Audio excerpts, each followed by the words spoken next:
was identified as mentally retarded, put back from the 5th grade into the 4th grade, and stayed in that category until I got out of high school. I don't have any college training, but I met a high school teacher who one day changed my life. I was waiting on another student, and when he came in, he said to me, "Young man, go to the board and write what I'm about to tell you." And I said, I can't do that, sir. He said, "Why not?" I said, "I'm not one of your students." He said, "It doesn't matter. Follow my directions now." I said, "I can't do that, sir." He said, "Why not?" I said, "Because I'm educable mentally retarded." And he came from behind his desk and he looked at me. He said, "Don't ever say that again. Someone's opinion of you does not have to become your reality." And as he talked, my heart began to beat fast. Tears began to run down my eyes, and I was in the back just listening to him, because the speech he was giving, that speech was for me. And he said, "Les Brown," he said, "if you want to do anything worthwhile in life, you've got to be hungry." I told Mr. Washington I wanted to become a disc jockey.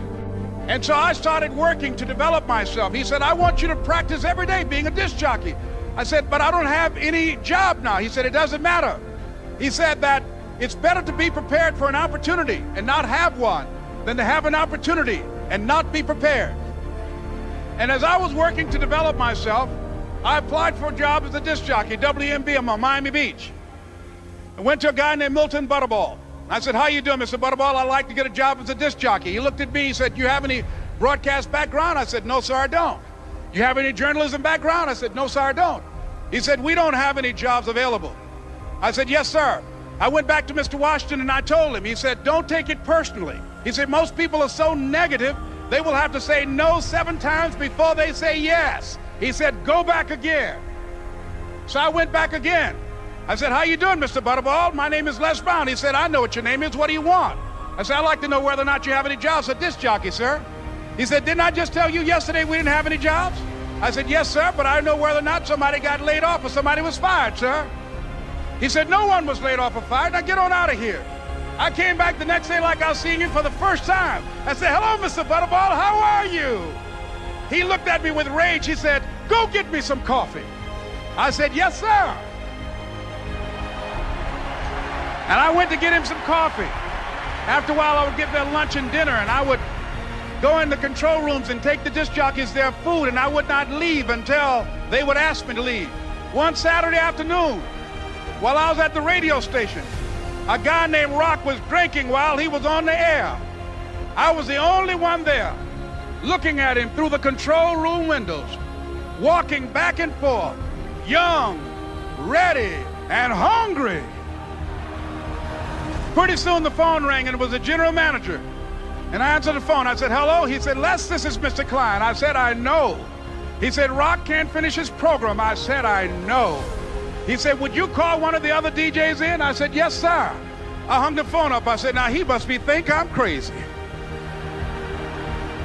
I called my mom and my girlfriend, Cassandra. I said, "Y'all turn up the radio and come out on the front porch. I'm about to come on the air." I waited for about 20 minutes, and I called him back. I said, "Mr. Klein, I can't find nobody."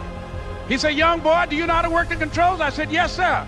He said, "Go in there and don't say nothing here." I said, "Yes, sir." I couldn't wait to get behind those controls. I put on an old Stevie Wonder record called Fingertips. I sat down behind that turntable. I said, "Look out, this is me, LB Triple P, Les Brown, your platter playing papa. There were none before me, and there will be none after me. Therefore, that makes me the one and only. Young and single and love to mingle, certified, bona fide, indubitably qualified to bring you satisfaction, a whole lot of action. Look out, baby, I'm your love man." I was hungry. I was hungry. You got to be hungry. Begin to know that you have greatness within you. And if just one of you here begin to envision yourselves as being blessed and highly favored to reach your goals, if just one of you capture the essence of what that means, that you have greatness within you and a responsibility to manifest that greatness, that you can make your parents proud, you can make your school proud, You can touch millions of people's lives, and the world will never be the same again because you came this way. It was hard, ladies and gentlemen, coming to speak to people. And I was facing financial difficulties in my own life. I was behind on my bills and my dreams, and I'm saying to them, you can live your dream. It was hard, ladies and gentlemen.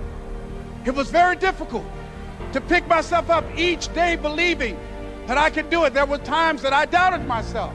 I used to ask myself, can I do this? And something said within me, you're the one. Don't give up on your dream. By continuing to push forward, by continuing to run toward my dream, that one day I would have my own talk show.